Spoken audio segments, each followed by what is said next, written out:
Halito, everyone. I am in Oklahoma City today.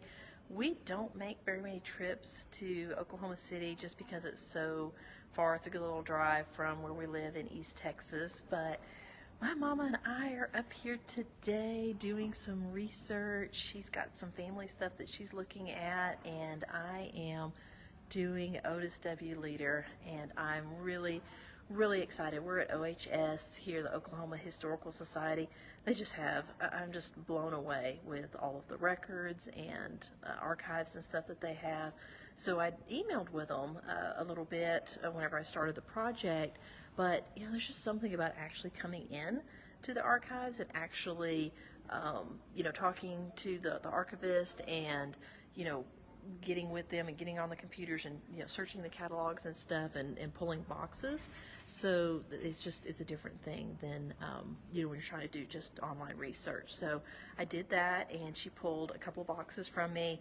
One box had some great standard material that I already had on Otis, some biographies and stuff, little short biographical pieces that I'd already had.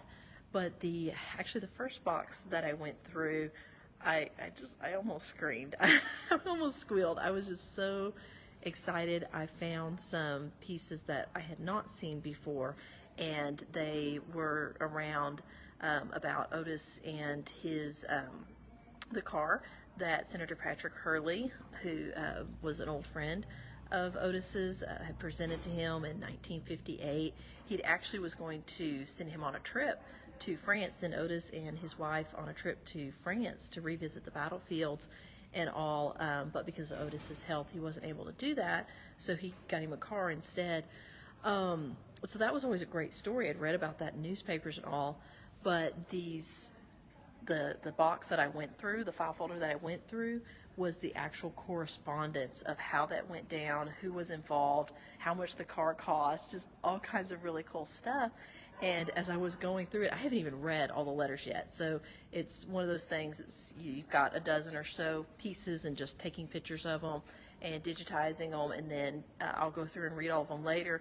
But one of them that almost made me scream is it was addressed to Pat. It was like, Dear Pat, which is Patrick Hurley, and it was signed Ike E., which would be President Dwight Eisenhower. And so I have this letter, that I just discovered a little bit ago, where President Eisenhower is talking about Otis Leader and talking about this trip to France and sending Otis and Mrs. Leader to France to revisit those sites, and how there would have been an officer accompany them and take them around to all of those sites. So it was just a very, very casual letter, fairly long. It's a full-page letter about that, and that the president was saying, the Army would be most happy, of course, to facilitate a trip like that for Otis. So it was a really, really neat find, and found some other just really, really, really neat things that I'm going to get to add to Otis Leader's biography. I'm just really excited to have gone through that file. Like I said, there's just something about actually coming to an archive and doing that in-person research that is just vastly different from what you can do when you go online. But just real quick, this is the entrance to kind of a nondescript entrance here to the research center here at OHS. Got some great historical photos, but inside there we have so tons and tons of books and shelves and displays and stuff, but these people at the desk are the really cool ones, because they're the ones that can get you those research boxes. And right beside the desk there's a room right back there, and that's where I had the boxes that I was going through that had Otis's files. So that was really cool. It reminded me of being at the National Archives in DC, where you have those gray boxes. They bring them out to you on a cart, and you take one box at a time, make sure you don't mix up your files, all that good stuff. So that was a really, really cool. OHS, just the museum here and stuff is just so fabulous. So there's a great outdoor area here. I wish I had more time to go through the museum, which is down that hall.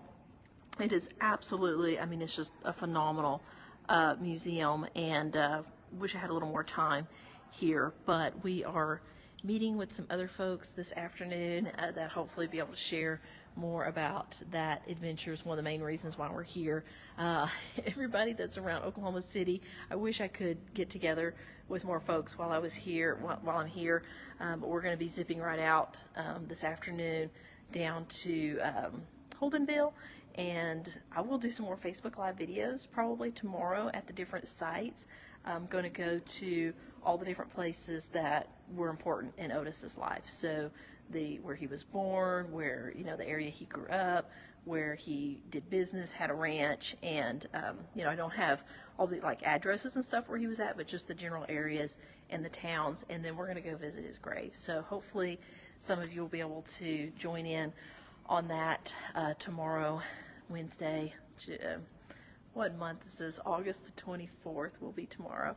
And so we'll be doing that, and then I've got a few things to do in McAllister, and then down Tuskahoma and home. So it's going to be not a real long trip, but very grateful we're getting to kind of do this final research on Otis. I'm just trying to make sure I, you know, turn over everything that I possibly can about his life and the people and the places that were important to him. So making this research trip to Oklahoma, really, really important. Been to the battlefields in France where he fought at, a lot of those battlefields, but there's just, you know, really special to go to these places where he lived most of his life, and then to make these new discoveries. I'm just so excited. I can't wait to transcribe these letters that I found, and we'll be including a lot of that in the book.